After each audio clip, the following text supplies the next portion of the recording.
তো সম্মানিত দর্শক শ্রোতা, নানান জল্পনা কল্পনা কাটিয়ে এবার কিন্তু হতে যাচ্ছে বাংলাদেশ বিপিএল-টির আসর।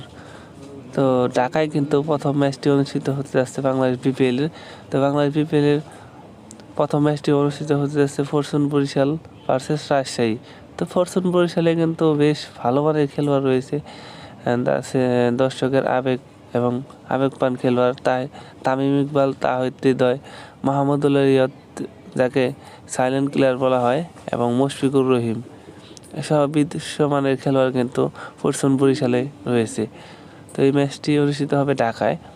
তো ফরচুন বরিশাল বনাম রাজশাহী ম্যাচটি অনুষ্ঠিত হবে 30 ডিসেম্বর দুপুর 1:30 ঢাকা স্টেডিয়ামে। তো তারপরে যে বিকেলে একটা ম্যাচ অনুষ্ঠিত হবে 30 ডিসেম্বর সন্ধ্যা 6:30 অনুষ্ঠিত হবে।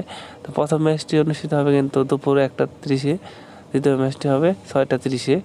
তো দুইটা ম্যাচে কিন্তু ভালো একটা আপনাদের প্রথম বিপিএলে প্রথম আসর দেখার অনুরোধ রইল।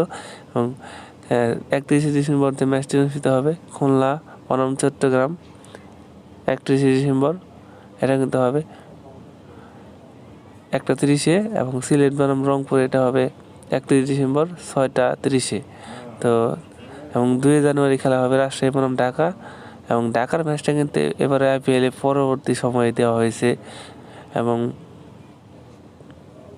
বরিশাল বনাম রংপুর এই ম্যাচটি হবে 2 জানুয়ারি সন্ধ্যা 6:30। তো এবারে আসলে তো আইপিএলে একটা গুরুত্বপূর্ণ চমক, কারণ অনেকদিন পর আইপিএল 1 বছর পর খেলা হয় এবং আবেগময় একটা খেলা। তো সবাই দেখবেন এবং খেলা সম্বন্ধীয় ভিডিও পেতে আমাদের চ্যানেলটি অবশ্যই সাবস্ক্রাইব করে রাখবেন। আপনি কোন দল সাপোর্ট করেন এটা কিন্তু আপনি কমেন্টে বলে দিতে পারেন। ধন্যবাদ, সবাই ভালো থাকবেন।